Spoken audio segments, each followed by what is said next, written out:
This is episode number 95 of Hebrews in Exile with our honorable teacher, Robert B. Holman Jr. and Sean Appleton, and we continue our discussion about being purist as we walk in this Hebraic lifestyle. You know, it's very important that we discuss these types of things because there are several individuals that are professing to be Hebrew Israelites, and the exemplification of their behavior does not really coincide with what's written in the Masoretic text. So it's important that we kind of understand and grasp the concepts of what being a pure Hebrew really means. So without any further ado, let's jump right into this episode. Hebrews in Exile, you know what we do. Let's go. Hey, Sean. Hey, Ambassador Holman. Yes, sir. We're back again. I'm back again. Yes, sir. And our world is changing. The dynamics that we are living under are changing. Yes, at a very rapid rate. Yesterday is gone. Mm-hmm. And we have a new day, a new thought, new direction. And the way the world is shaping up, particularly from a perspective of information sharing, content sharing. I'm looking for a word I can't find right now in my brain. The shifting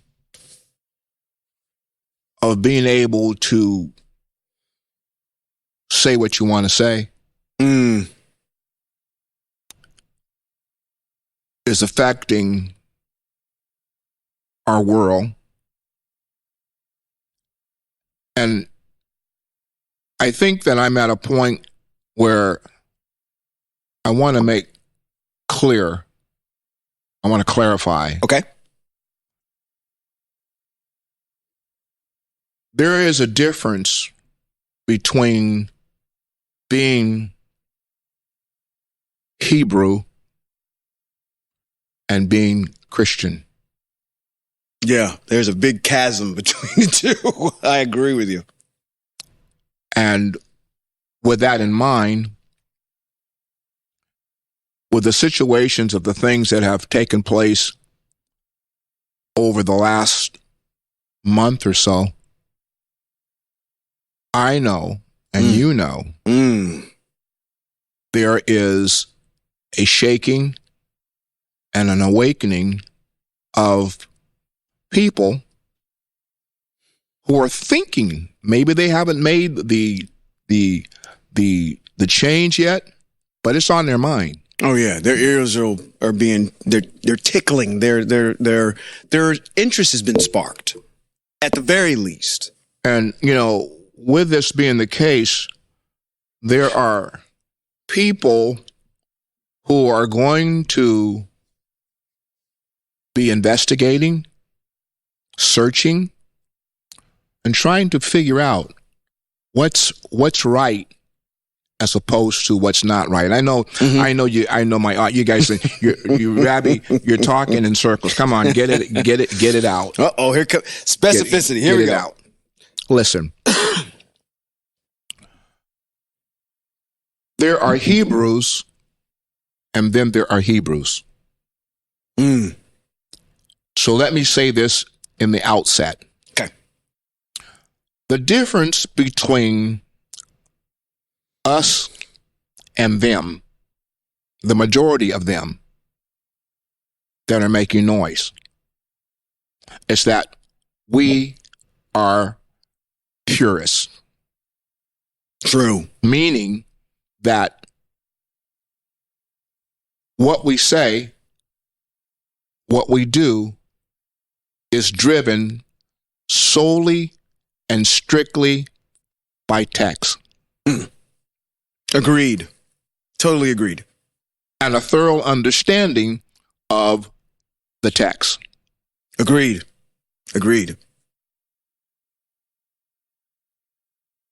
To holler that I'm a Hebrew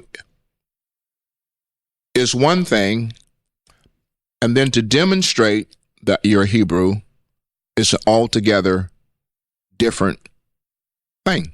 Yeah. Because, those people that are skeptical are going to evaluate your actions and line that up with what is in the text. Well, I thought your text says that you aren't supposed to, the fruit of what you are exemplifying doesn't exemplify this lifestyle that you speak of. Yeah, and people will call you under subjection for it. Sure. I know we've talked about this before, but I want to talk about it again. And I'm going back to a few months ago. I know you've all heard me say this before, but I'm going to say it again. Where I was in flight to a city, and a Caucasian lady sat down next to me and began to query, just have conversation, and asked me a lot of questions about where I was going and why I was going. Just kind of being nosy. Yeah, she's trying to figure out who she was sitting next to. But when I think about it, it was all a setup by the Most High. And I got a chance to tell her that I was a rabbi, simply just means a teacher of Hebrew content. And her response to me, she said, yeah, I met some Hebrews in San Diego. And they were very boisterous and very probably rude, and, and they really made me feel uncomfortable. And I told her, I said, yeah, I call those the purple and gold people. Yeah. I said, that's not who I am. And what I'm going in this direction because with the rattling of the bones of Ezekiel, the bones are starting to rattle and they're starting to try to gain some sense of life in them. Yes. People need to know that there is an alternative to being abused, hollered at, and being blamed for everything. Yeah, exactly. And as I listen to, I even forget his name.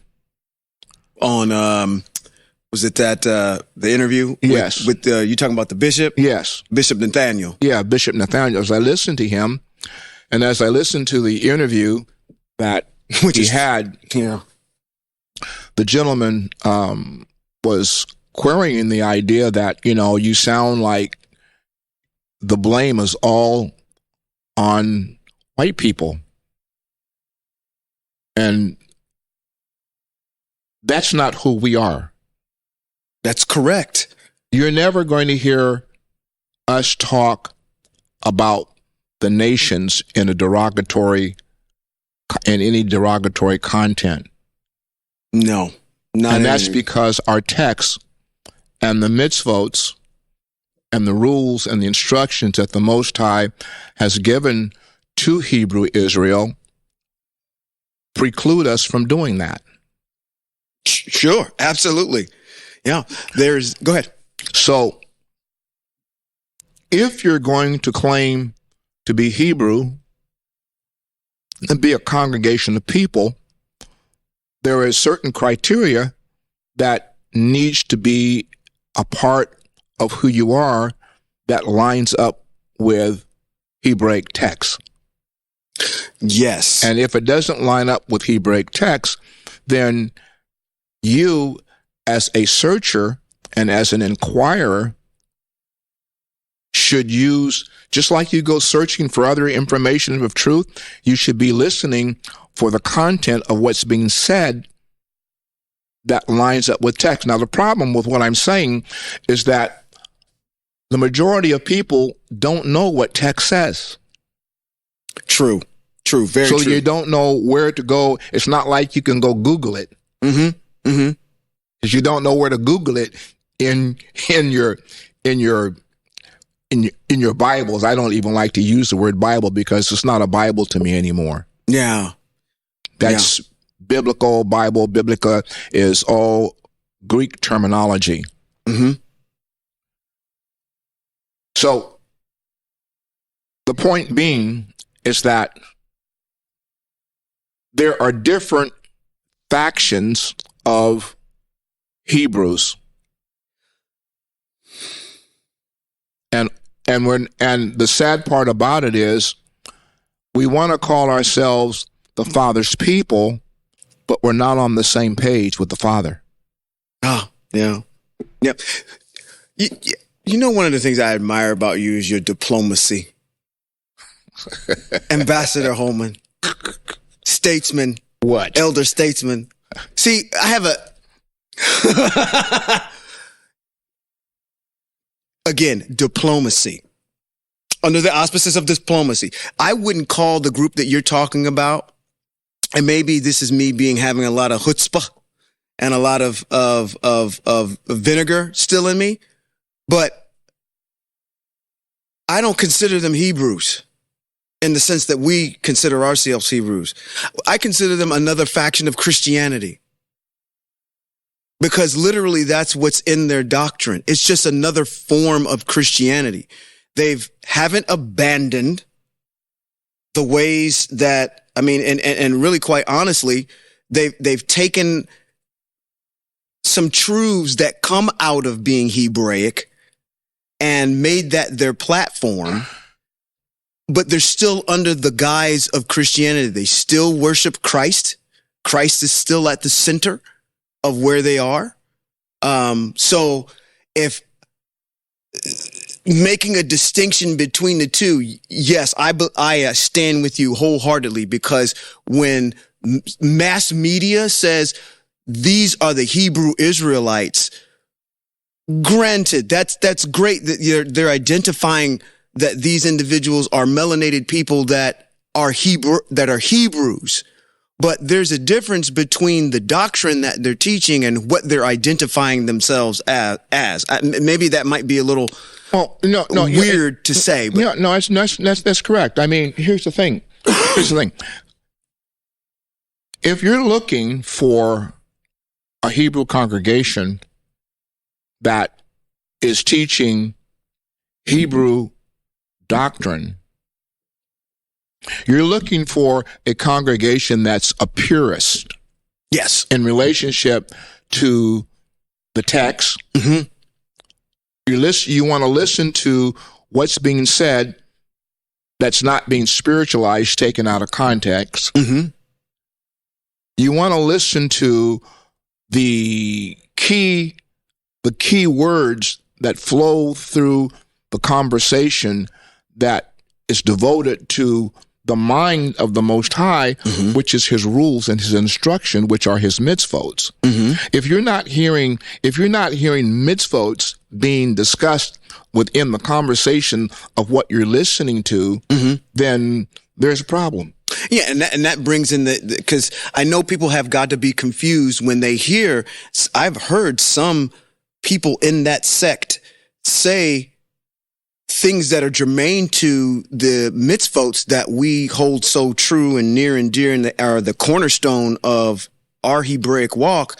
But then at the same time, you're still in a doctrine that invalidates that same lifestyle and the parameters upon which the characteristics and lifestyle behavior that you're supposed to abide by. So it's very confusing. That's why on the one hand, I understand. And again, it's not trying to be self-righteous, because we were there at one time. We, you know what? You learn from your mistakes. Yeah. Error and mistakes help you to move forward in a positive direction. I now have come full circle. I've come through the Hebrew Roots movement. I've come through the Messianic movement. I've come through the Ashkenazi persuasion, and we've danced in circles. We've worn prayer shawls.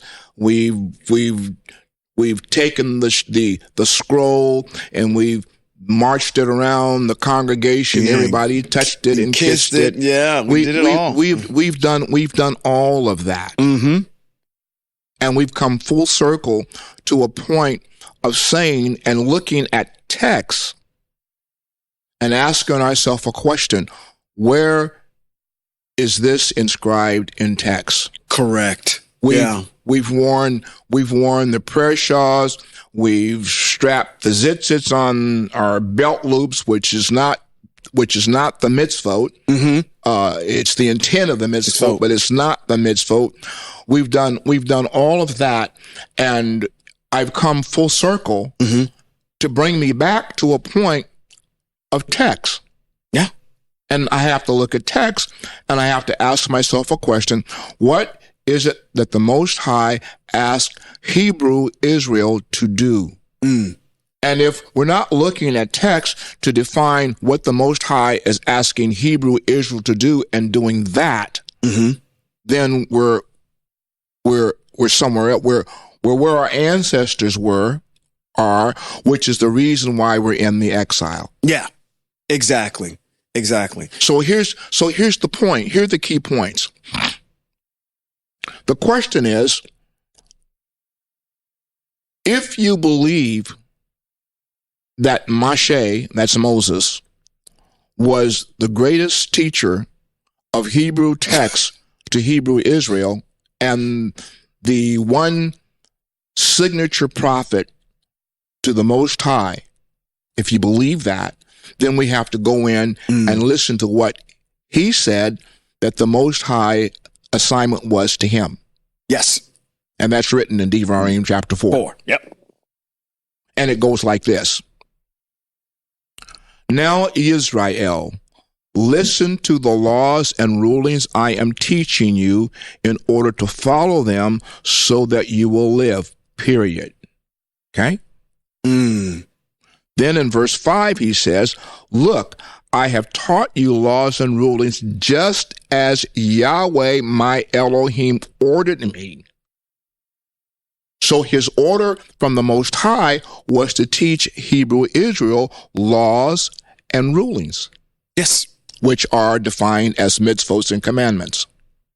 Agreed. That was his assignment. That's right. So if we're going to proclaim, if a person's going to proclaim to be Hebrew, then this is the roadmap that you have to follow. Laws and rulings. Yep. And within the scope of the laws and rulings that the Most High has given Moshe to teach Hebrew Israel, one of them that sticks out that's very, very, very, very crucial, and that has to do with the issue of idolatry. Yes, it does.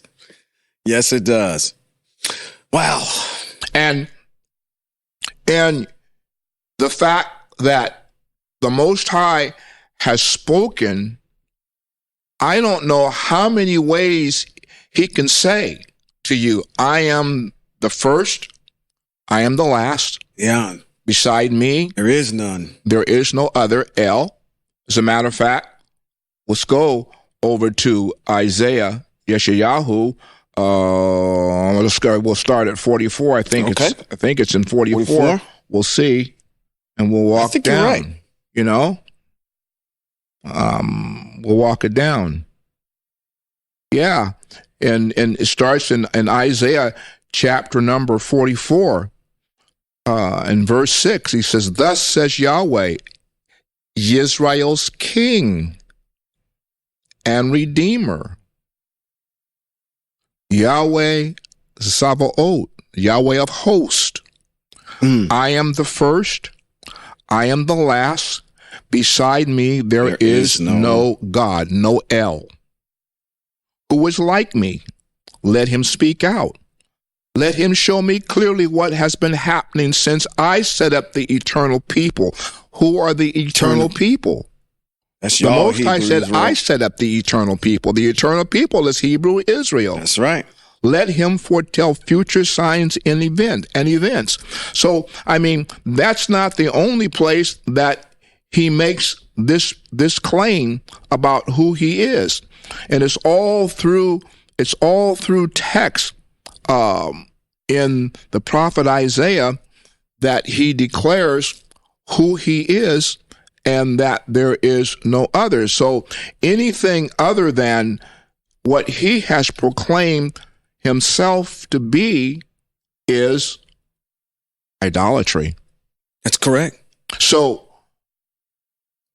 I know people have gotten upset with me because I came out a few years ago and I proclaimed and taught that Yeshua, Jesus Christ, cannot be the Messiah of the sixth day. He cannot be God manifested in the flesh. That can't happen. And the point being is that true, pure Hebrews subscribe to the idea that there is no Messiah at this time. That's right. That's right. There is a group of people that are called the Lamba. Lamba tribe in Africa, yeah. In Africa. The Lamba tribe in Africa have been tested and defined by their DNA as having the strongest DNA that's associated with the Aaronic priesthood. And they have never, ever defected from a lifestyle that accords with the Torah. They don't know anything about any Jesus Christ or no Yeshua. They worship the absolute all-existent El who created all things. So we get back to this idea of purist. If we're going to subscribe to be and declare ourselves Hebrew, then we have to get rid of the elephant in the room. Yeah, you're going to have to get it. And we have to hear the words of the prophet Elijah say when he was confronted by the prophets of Baal or Israel, when Israel was down there with Jezebel and her husband, and he confronted them, and his statement was, if Yah be Yah, serve him. If Baal be Baal, serve him. Why are you dancing between two opinions? Yeah, there's no... go ahead. I mean, either the Most High, the creator of all things, is the sole power and the Elohim and the El of all things and the sole power, or he's not. Yeah, these individuals continue to prescribe and that's the one thing that I had noticed, that when I was watching that documentary again, and we talked about this before, and the question was raised, and I'm glad that you brought up the issue about the elephant in the room, which is this JC issue, which is the issue of the day from the interviewer, who basically said, I know this information now. What does this mean? How does this change me? Now that I know that I have a connection with this, then what? And again, that's why I want to draw into subjection the issue of, okay, now what you've got in the room is two Christians talking about Christendom. Right. You don't have a Hebrew talking to a Christian, right. Right. So what he should have, and again, right off the bat, anytime you're calling yourself bishop under the and you prescribe him to be Hebrew. I got to call that under subjection as well.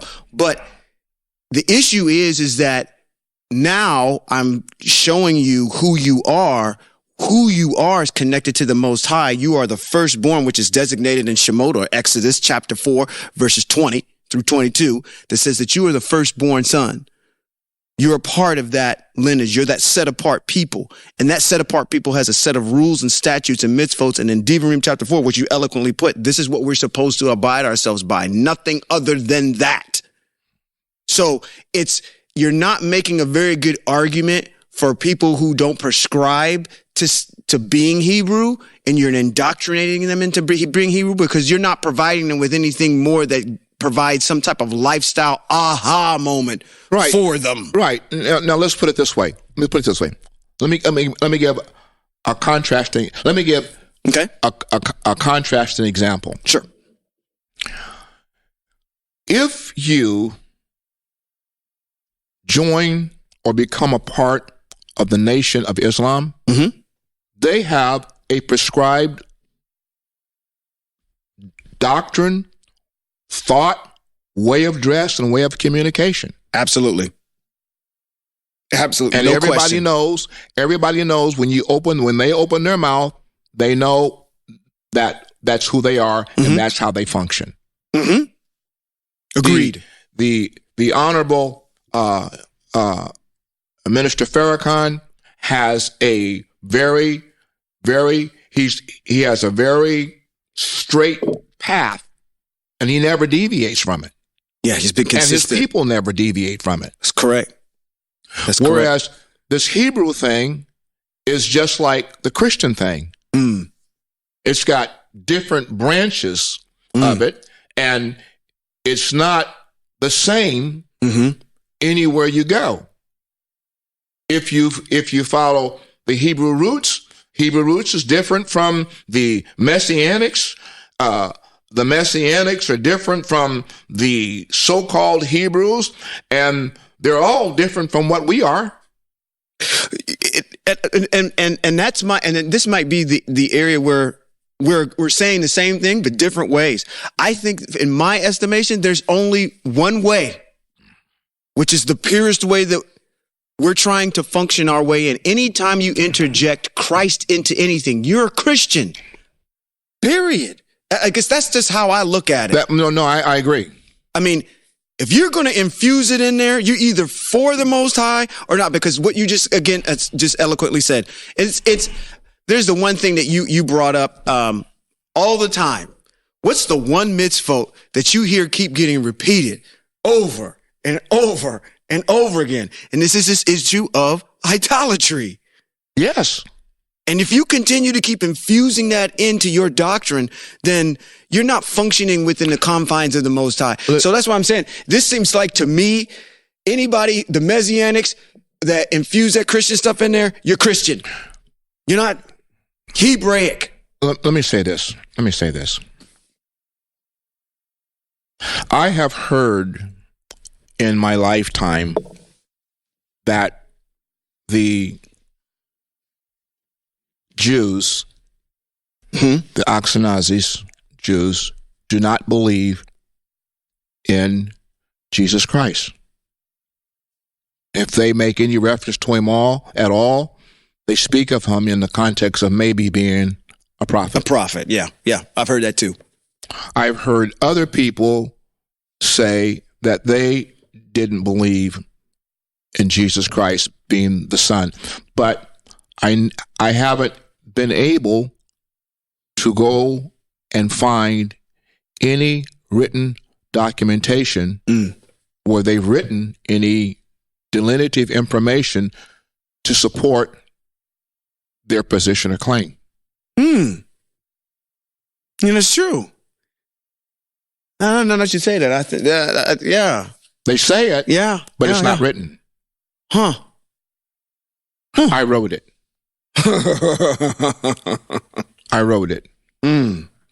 I wrote it. If anybody wants to know why it is that I don't believe that Jesus Christ is the Son of God, nor can he be a Messiah in this day, go to Amazon, look for the book, In Defense of the Messiah. It's a short read, and in it, I have documented scripturally.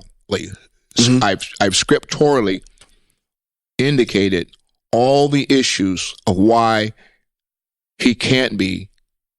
And the argument that we get from Christians is they always point back to where the text says, well, it's written here that this is what he did to fulfill the prophecy. But when you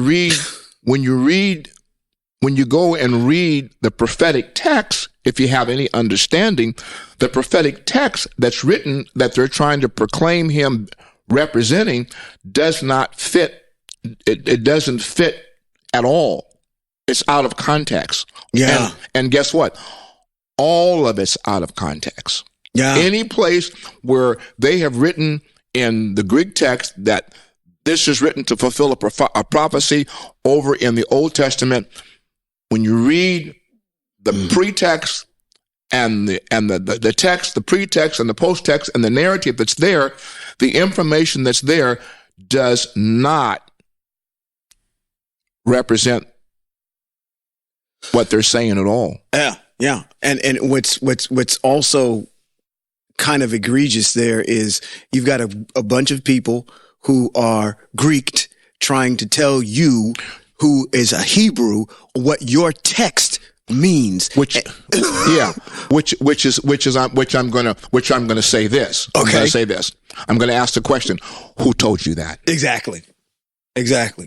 Yeah. It's like, it would be the difference of me coming in, I'm not blood, but coming into your family and telling you what's what about what happened, about some of the things that happened within your household. Wait a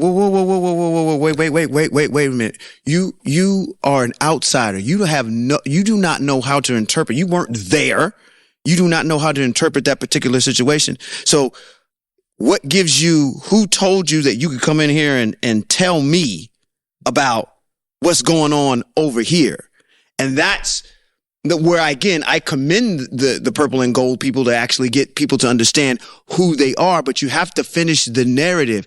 Who you are has nothing to do with being affiliated with Christ. Right. Has everything to be affiliated with the Most High. And if you started teaching people from the standpoint of the birthright and what it's about, and actually giving people an understanding between what the difference is, this is going to be a rabbit trail that I hope you go down real quick, is the fact that this issue about what we've been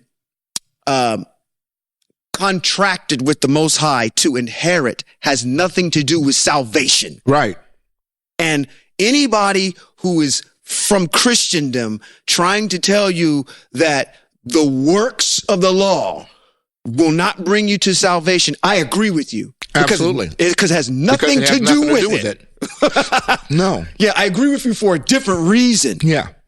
You're trying to put something on a contract that has everything to do about, you hold up your end of the bargain and I will give you land. I'll make you prosperous. I'll give you all of these things that I said I was going to do if you obey my commandments. Right. That's your birthright. And I will give you that real estate over there for that. It has nothing to do with salvation and going to heaven. No.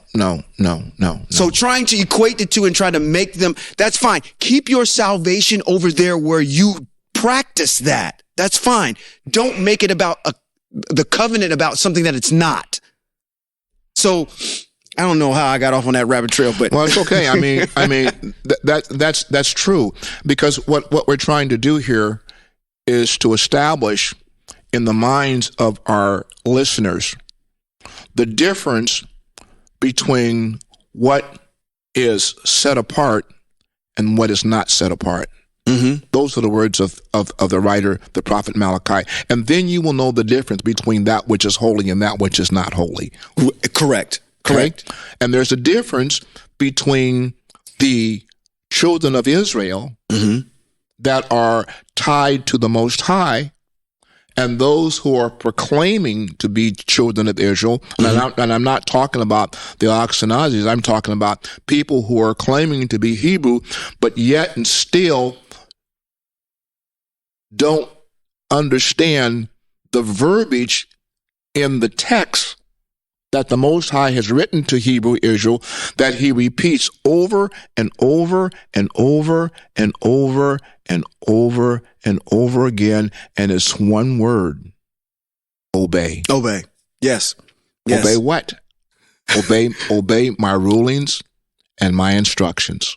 Absolutely. Right. And you've got all these. Obey. That's what and the fact that Hebrew Israel, that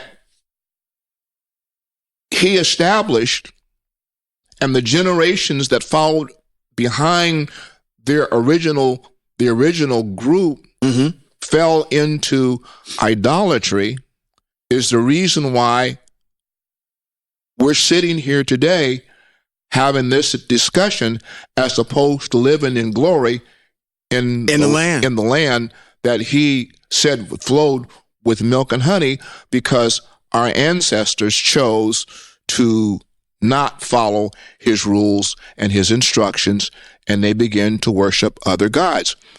That's in text. And it's playing itself out right in front of your eyes right now. That's in text. Yeah. In 2022, this Gregorian calendar year of whatever it prescribes to be. It's funny. You know, the day and age, we talked about this when in the book of Shoftim. And at the end of Shoftim, there's a particular set of chapters at the end, chapters 17 through 21. They talk about a particular Levite. And this particular person happened to be a priest in a house of God, if you will. That's how it's described in the text. But as you progress through these chapters, what you see is the house of Dan, or the tribe of Dan, actually takes this idol and sets it up within the confines of quote unquote their priestly order, if you will. And I see the same thing happening with our people, because what does the text say? It says, in that day and age, there was no king in Israel, and people just did what was right in their own eyes.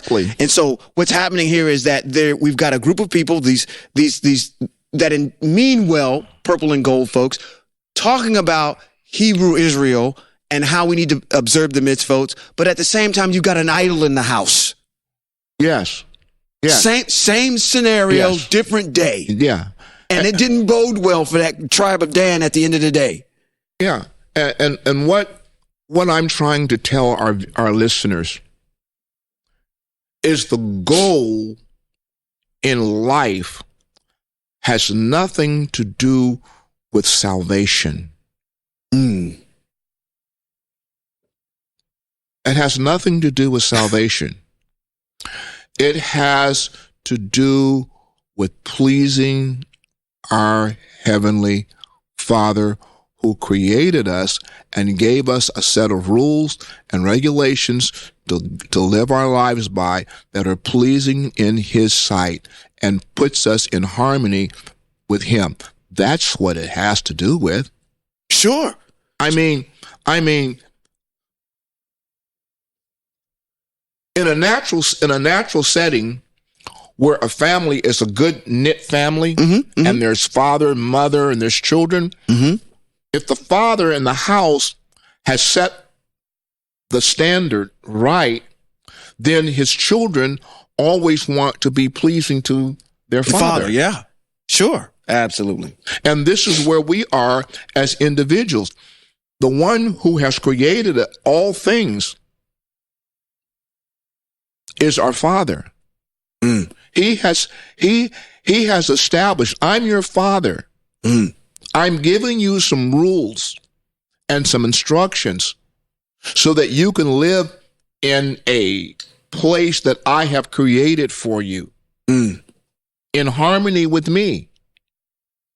And that's the goal. That's the goal. There's no other. Listen, at the end of the day, there is no other goal than to be in harmony with the one who has created all things. True. I'm gonna piggyback on when you as soon as you get done. There's nothing outside of that. I'm here on these mics every week trying to get people to understand the goal is the Most High.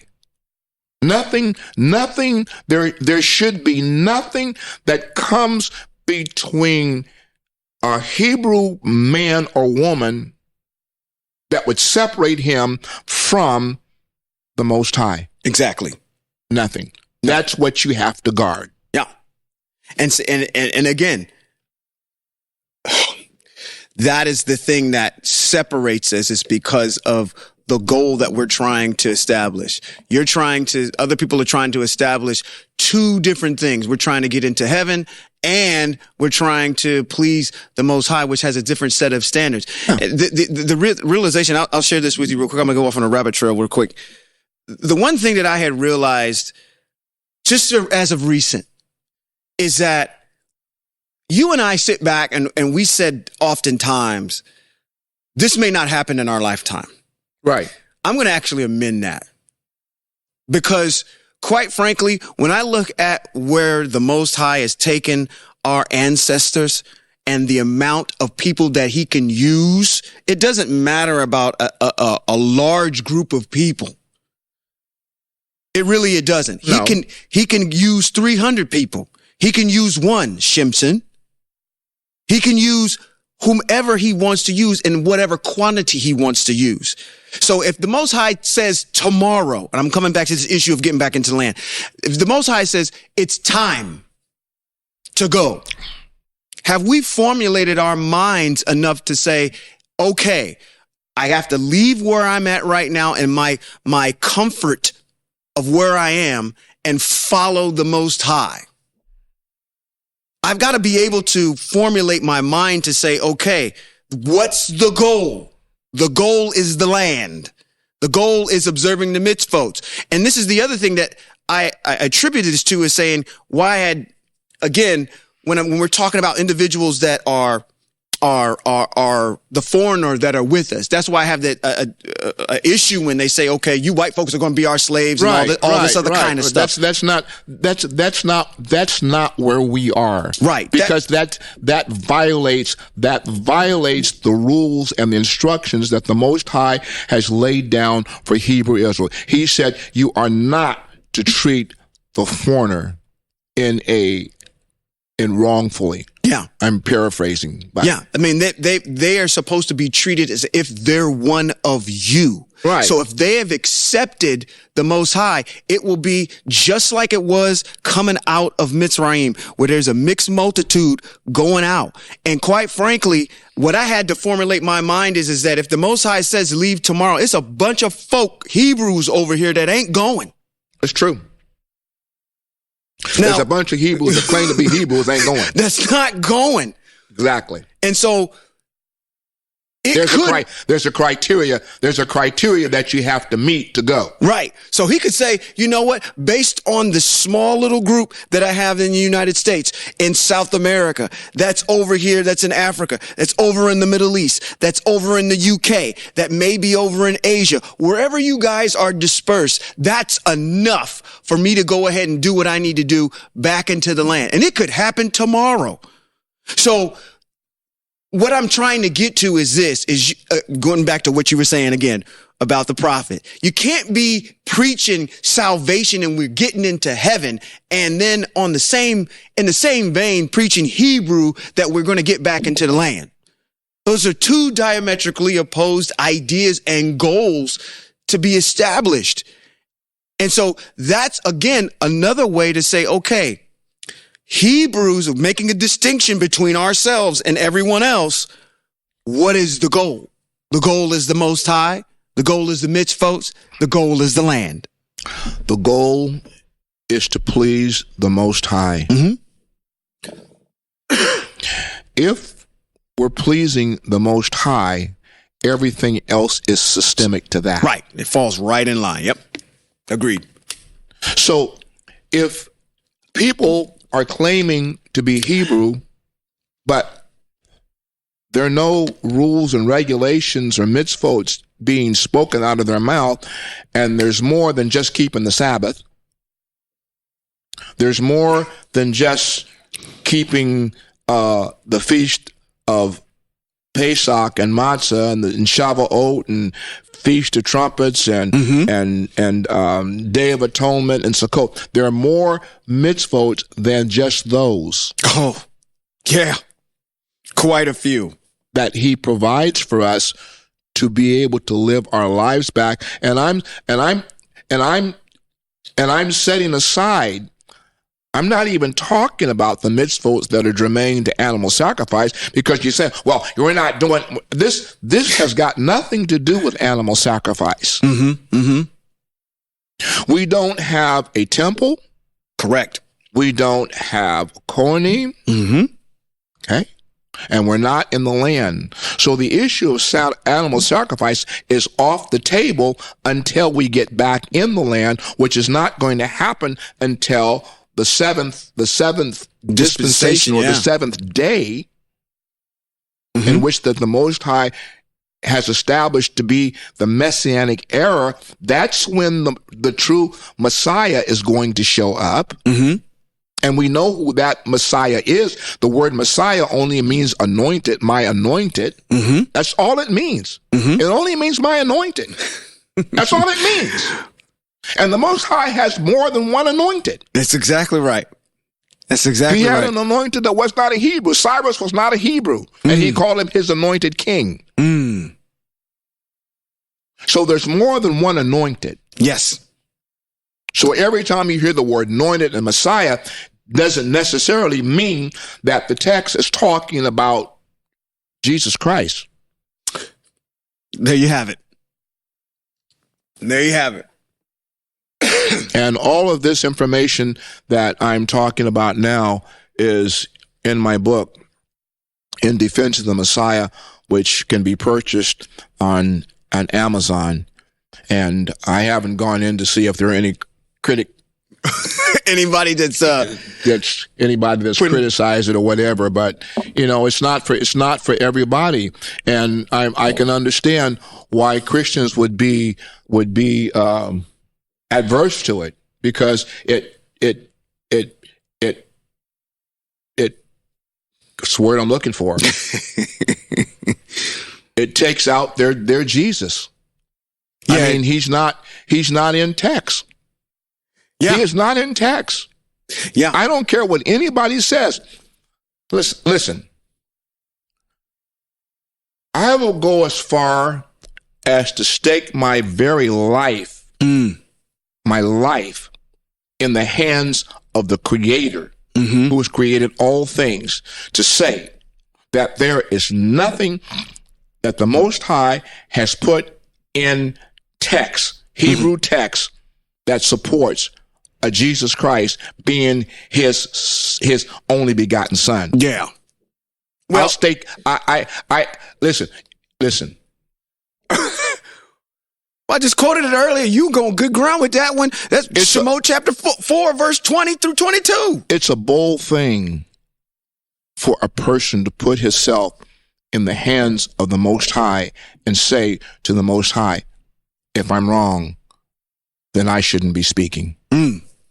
And if I shouldn't be speaking, then I should be dead. Agreed. I stand with you on that one. I mean, there's too many texts to support what you're just saying. Yeah. I'm bold enough. Yeah. I'm bold enough to say that. I'm bold enough to say that. What is this all about? This is all about helping our people with the rattling of the bones, the stirring of Hebrew Israel, the dry bones in the valley in Ezekiel. That's what this is all about. Human being, he says, speak to the bones. Prophesy to them. Is that what we're doing? He said, what shall I say? He said, you know. You know. Wake them up. And when we're in this time frame where the bones are rattling, they're trying to put some breath into them. They're trying to put some life into them. They're rattling because they're stirring, because they're restless. because they want to be resurrected. Mm-hmm. And in the midst of this desire to be resurrected, there's this adverse force that's trying to keep them dry. Yeah. And you and I are sitting here saying, we're sitting here like Ezekiel. We're trying to prophesy and breathe breath and life into the bones so that the bones can live. Mm-hmm. And so the bones can be revived and stand up and be what the Most High want them to be. That dissertation in Ezekiel is Israel. Absolutely. And a matter of fact, there's no question about it being Israel because it says it. It's Israel. In the text, when you get done reading it, it says, this is Israel. It says Israel. So there's no question who you're talking about. Right. So if you're talking about Hebrew Israel and I'm a Hebrew Israelite, the text is talking about you. Mm. And all I'm trying to do is help you to understand that there is a pureness that when you claim to be a Hebrew Israelite, there are things, there's a doctrinal teaching that goes with it. It starts in Bereshit and it ends in Devarim, which is the composite narrative, and which is the reason why those 5 books are called Torah. Right, which is a good. Can I steal your thunder? Go. That again. That's why it's called Torah, but I like to call it the 5 books of Moshe because we got to make a distinction because when people say, okay, it's in the Torah and you're talking about, well, okay, was that the 5 books of Moshe? No, the Torah is inside it's inside that, it's right? Inside it. So think of it this way. There are the 5 books of Moshe, and then there's the Ketuvim and the Nevi'im. Those are the writings, and then there's the prophets. Right. And inside the 5 books that Moshe wrote is the Torah. Is the Torah. Exactly. So It's those little types of things, those little things that we learn along the way that provide value and understanding and clarification to and validity to what we're talking about.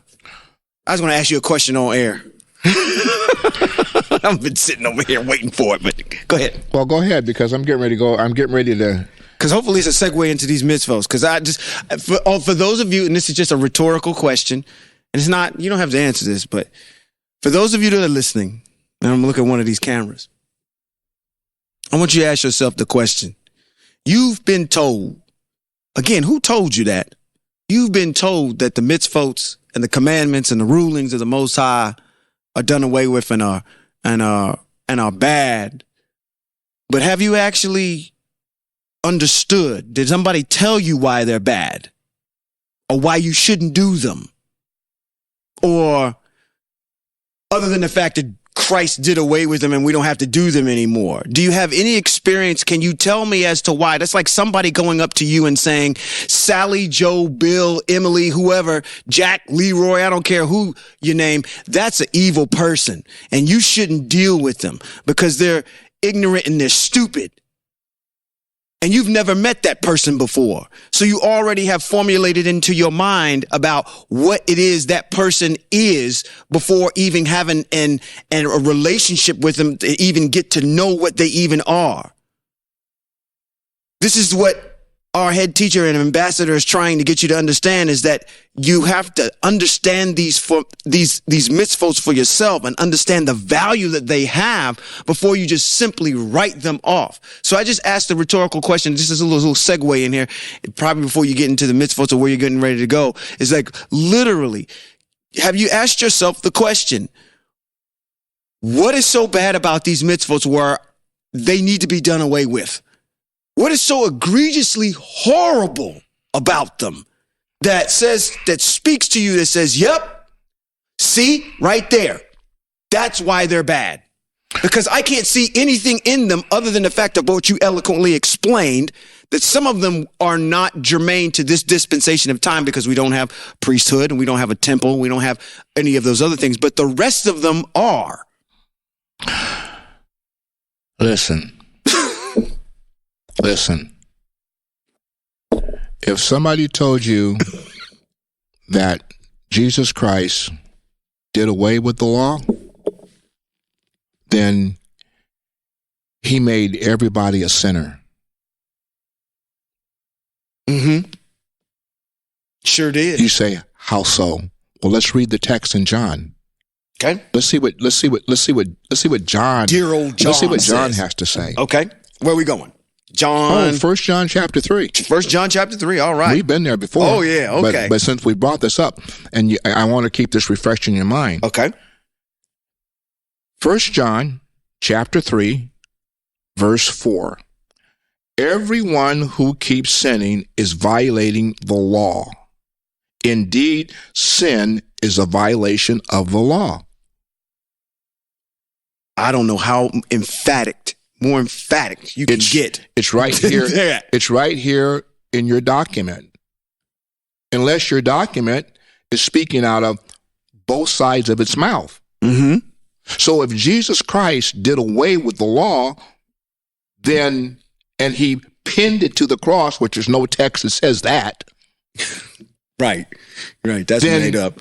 What he did is by John's dissertation in 1 John 3, verse 4, he made everyone a sinner, because the text says everyone who keeps sinning is violating the law. Indeed, sin is a violation of the law. Exactly. My text says Torah, but your Greek text says law.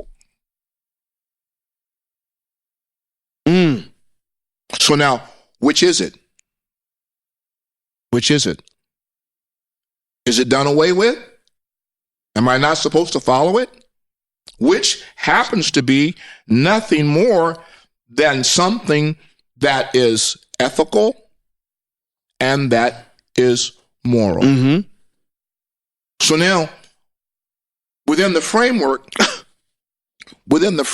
of this, the book of Proverbs is all about Torah. Mm-hmm. And there are three or four different people that it talks about. It talks about an individual who is a simpleton. It talks about a person who's a scoffer. It talks about a person who is a fool. It talks about a person who is wise. Let's look at the simpleton. Okay, let's look at him. And then I'm going to be finished for the night. Okay. As I go through these four. The simpleton are those who have undecided views. They have not studied the law of the Torah. This person is gullible and allows himself to be persuaded by his own thoughts or his own inclination. He follows the crowd. Talking about the simpleton. Mm-hmm.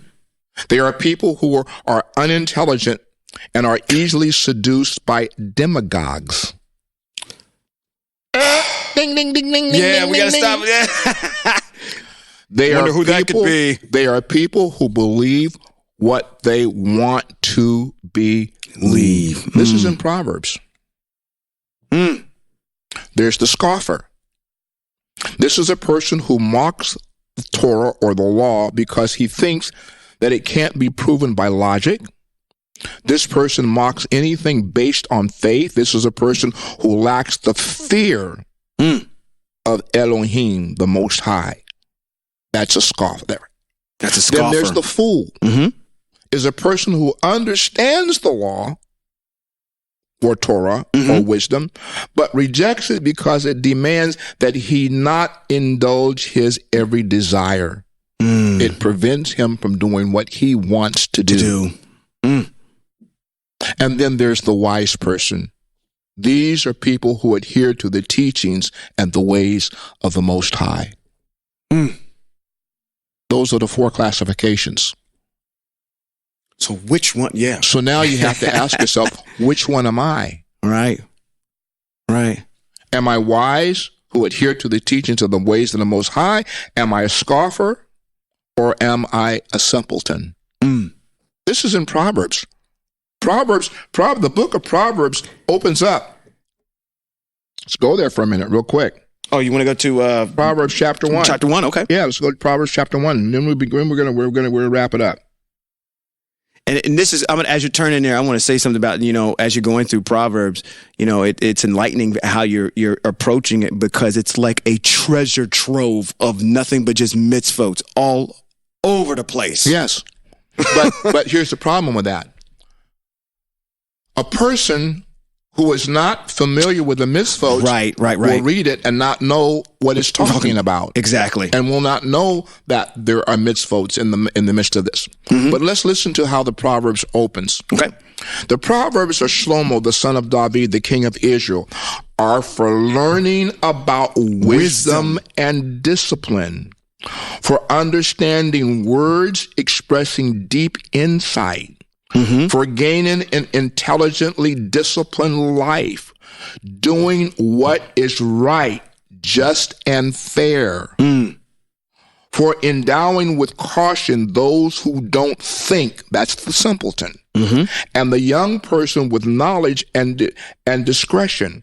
Someone who is already wise will hear and learn still more, and someone who already understands will gain the ability to counsel well. He will understand proverbs, obscure expressions, and sayings, and riddles of the wise. The fear of Yahweh is the beginning of knowledge, but fools despise wisdom and discipline. Listen to it. Fools despise wisdom and discipline. Now, if you go through and get down in the text, wisdom's going to tell you who it is. Wisdom's going to tell you who wisdom is. It's going to speak for itself. It's going to speak for itself. Okay. It's going to tell you, I, wisdom, was there in the beginning. Well, who's that? Who's the I, wisdom, that's there in the beginning? When you go down into chapter number, I think it's 9. No, I guess you can't go there. That's 10. I'm getting ready to do 10 this week. Wisdom is, that's 9. So 9. Wisdom has built a house for herself. Wisdom has built herself a house. Yes. She has carved herself out 7 pillars. The 7 pillars. I wonder what those 7 pillars are. And it goes on to talk about, to someone, verse 4, weak-willed, she says, come and eat my food. The idea is to share the knowledge of Torah. Drink the wine I have mixed. There's joy in it.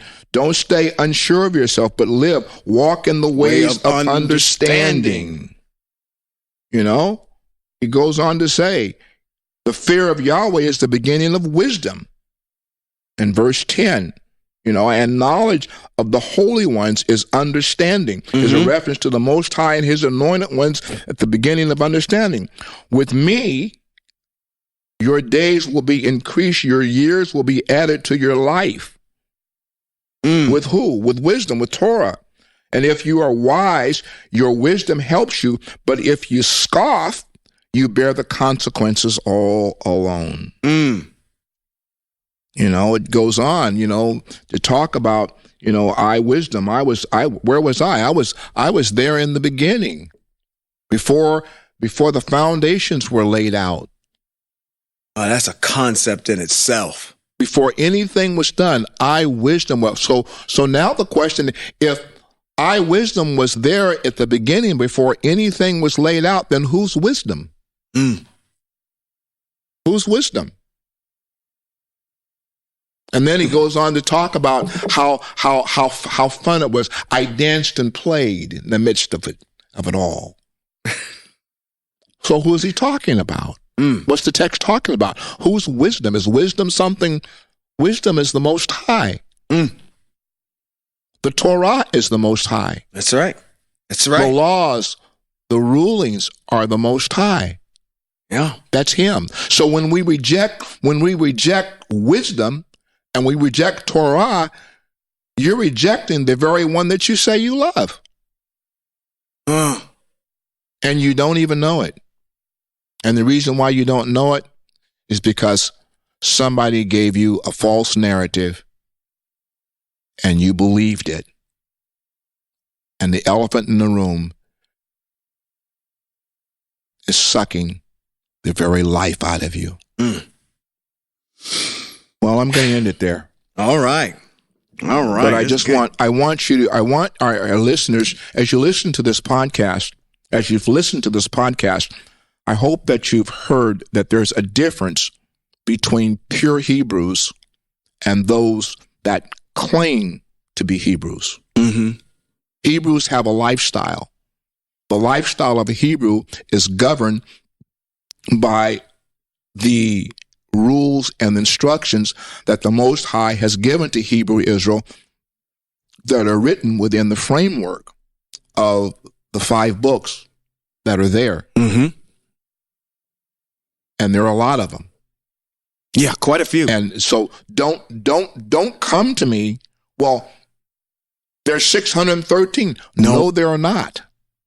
Nope. No, Never enumerates them. The Most High never enumerated his mitzvot. Mm-hmm. There's no number to them. There's a lot of them there. I taught them and left some of them out. Mm.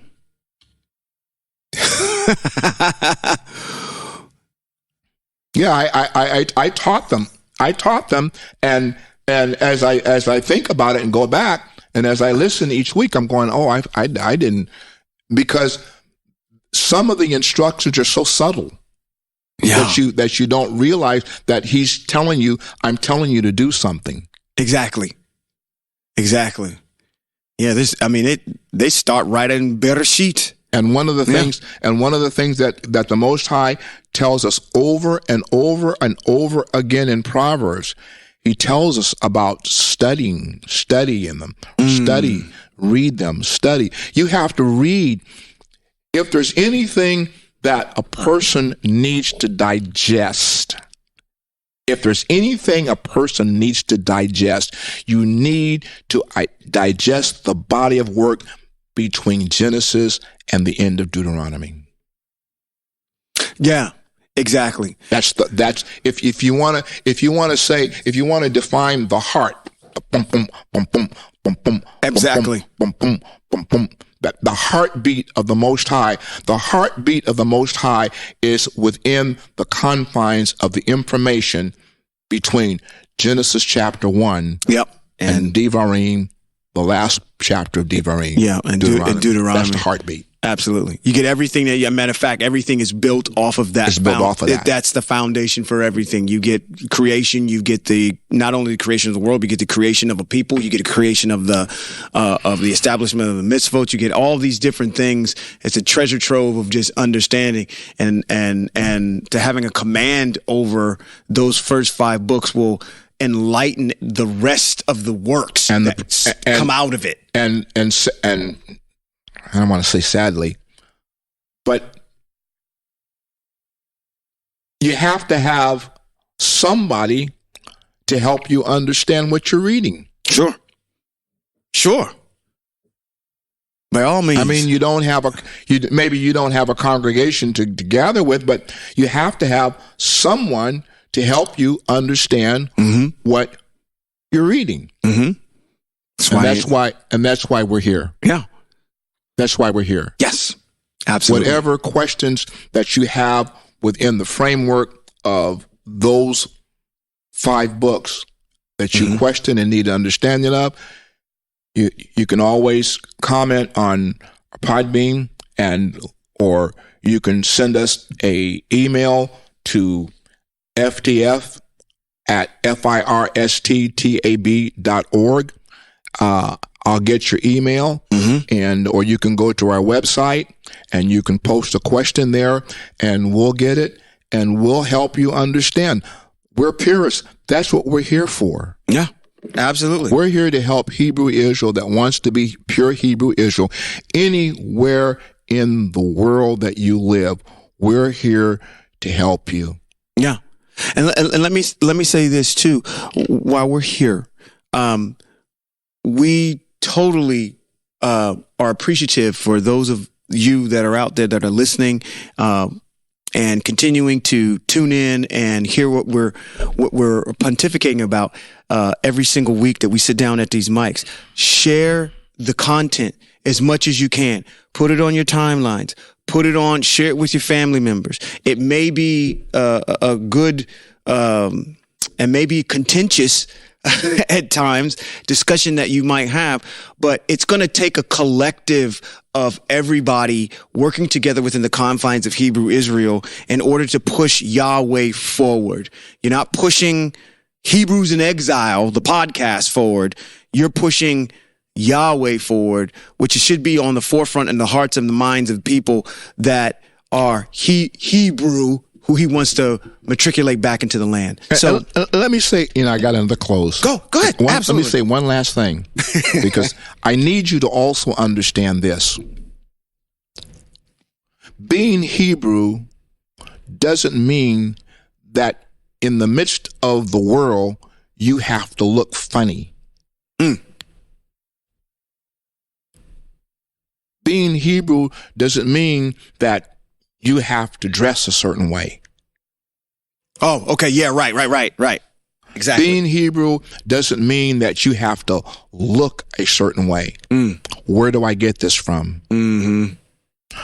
I get this from one of the greatest viceroys and leaders that is at the head of the precipitation of the Hebrew nation. His name was Joseph. Mm-hmm.